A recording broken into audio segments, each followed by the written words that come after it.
What's up, guys? Today we are going to be doing our first movie review on Geek Flash. I have been wanting to do like a movie type review for a while now, and yeah, so might as well start it off with a pretty good one. We're going to be reviewing today Blue Beetle. Okay.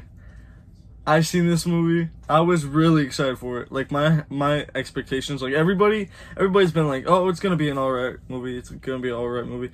I love Blue Beetle as a character. I think Blue Beetle is a spectacular character. I mean, like from the comics, from Injustice, from like even like The Brave and the Bold. I love Blue Beetle, and I came into this movie with high expectations, and wow, I I really enjoyed this movie. Jaime Reyes, he is our main character. He is a like a college graduate, and he is looking for a job. So he starts working at Cord.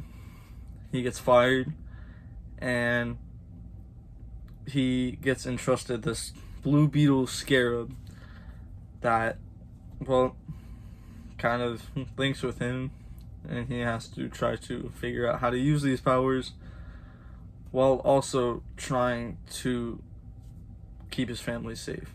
Okay, for my non-spoiler talk, this movie is pretty spectacular.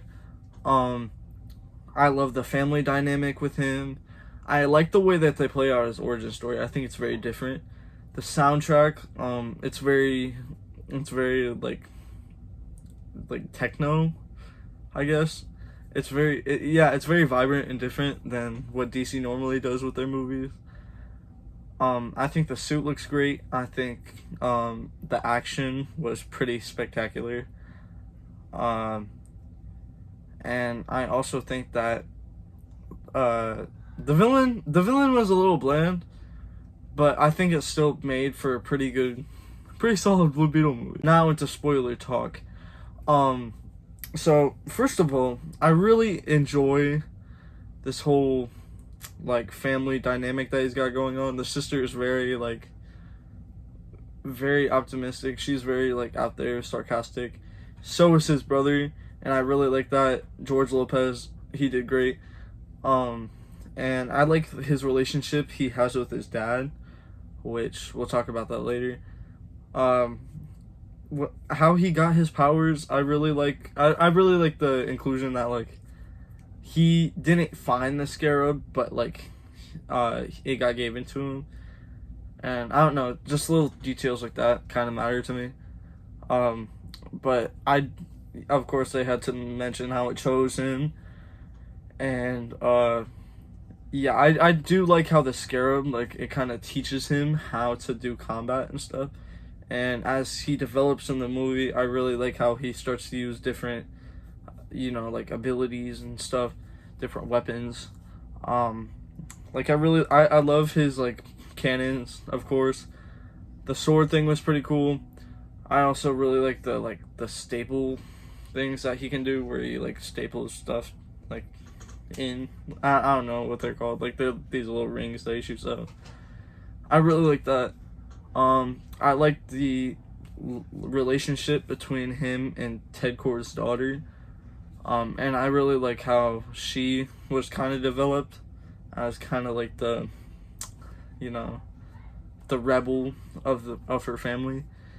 And I do also want to see how Ted Kord is going to play into the second Blue Beetle, if they make a second one, which I think they will. But Ted Kord playing into the second one, and with him being missing and everything, like what happened, yeah, I think that would be really great when that happens. But I do also love, like I said, the family dynamic is really great. But with them killing off his dad, I feel like that really had a great purpose in the movie. That scene where his dad has to say his final goodbye to him, I think that is pretty spectacular. I'm really glad they included that. Another thing I wanted to talk about is Carapax. They don't really explain his story until the end, but I do like how he also had like a family thing going on, and Victoria Cord just stole that from him. And I think she was kind of an annoying villain, but I think it added some story to it, and it's kind of like a Blue Beetle interconnected universe they're kind of building right here. But I really like how it's gonna open up with the big DC universe. For my ranking, I give this movie a 9.3 out of 10. I just thought it was really great, and yeah, so you guys should go watch Blue Beetle. More DC fans need to get into theaters, okay? More DC fans in theaters, please. DC movies are so great, and people don't even see them. I am a big DC guy. I think every DC movie is great, even if it has flaws. Alright guys, that's gonna be it for today's video. See you next time. Geek Flash.